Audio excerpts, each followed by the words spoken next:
नमस्कार, आप देखना शुरू कर चुके हैं अनोखी आवाज और मैं हूं आपके साथ अनुष्का। उत्तर प्रदेश के मुख्यमंत्री और बीजेपी के फायरब्रांड नेता योगी आदित्यनाथ ने संभल में हुई हिंसा को लेकर बड़ा बयान दिया है। अयोध्या में जनता से बात करते हुए योगी ने बांग्लादेश में हिंदुओं पर हो रही हिंसा का जिक्र किया। उन्होंने इसे संभल के मामले से जोड़ते हुए कहा कि 500 साल पहले जो बाबर ने किया, बांग्लादेश और संभल में आज वही हो रहा है। तीनों मामलों की प्रकृति, तीनों के डीएनए एक जैसे हैं। इससे पहले योगी आदित्यनाथ संभल में हिंसा करने वाले लोगों के खिलाफ सख्त कार्रवाई करने का आदेश दे चुके हैं। मुख्यमंत्री योगी आदित्यनाथ बुधवार को वरिष्ठ अधिकारियों के साथ एक उच्च स्तरीय बैठक में शामिल हुए। इस दौरान उन्होंने संभल में मस्जिद के सर्वे के दौरान हुई हिंसा को लेकर सीएम योगी के सख्त रुख अपनाते हुए अधिकारियों को निर्देश दिया कि एक भी उपद्रवी नहीं बचना चाहिए। जिन लोगों ने सार्वजनिक संपत्ति को क्षतिग्रस्त किया है, उसे वापस ठीक कराने का खर्च उन्हीं उपद्रवियों से वसूला जाए। अब तक संभल हिंसा में 34 आरोपियों को अरेस्ट किया जा चुका है। वहीं 400 उपद्रवियों की पहचान की जा चुकी है, जिनको पकड़ने के लिए पुलिस की छापेमारी जारी है। उत्तर से लेकर दक्षिण तक पूरे भारत को जोड़ने का जो कार्य उस कालखंड में भगवान राम ने किया था, समाज को जोड़ने का कार्य, सामाजिक संगठन के माध्यम से राष्ट्र की एकता और अखंडता को। कृष्णकंधा का राज जीतते हैं, लेकिन राज्याभिषेक सुग्रीव का करते हैं। लंका को जीतते हैं, राज्याभिषेक विभीषण का करते हैं। यह है राम का आदर्श। और इसीलिए आज जब हम सब यहां पर आए हैं, भगवान राम ये सब करने में इसलिए सफल रहे क्योंकि उन्होंने जोड़ा था, पूरे समाज को जोड़ा था, सबको जोड़ा था। ये जोड़ने के कार्य को अगर हमने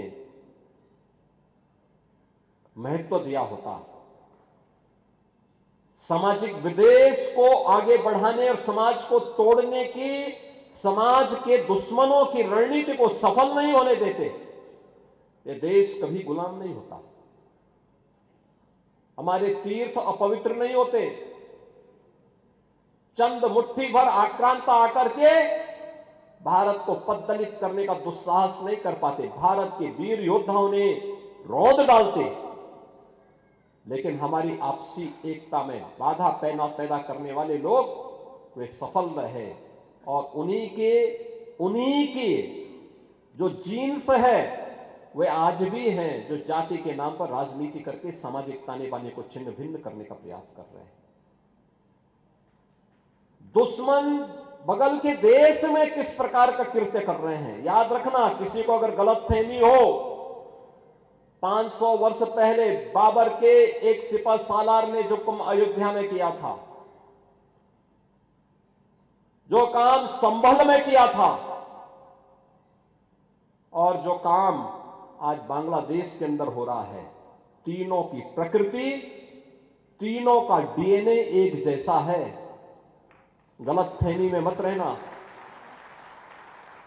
अगर कोई ये मानता है कि वो बांग्लादेश में हो रहा है, तो यहां भी बांटने वाले तत्व उनके लिए बेट बन करके खड़े हो रखे हैं, पहले से खड़े हैं। वे समाज के सामाजिक ताने बाने को छिन्न भिन्न कर रहे हैं, सामाजिक एकता को तोड़ करके,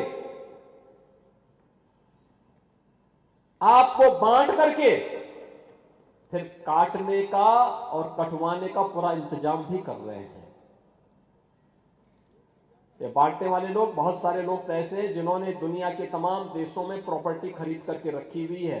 यहां संकट आएगा वहां भाग जाएंगे, मरने वाले मरते रहेंगे, यही करेंगे लोग। और इसीलिए आप सबसे मैं कहने के लिए आया हूं,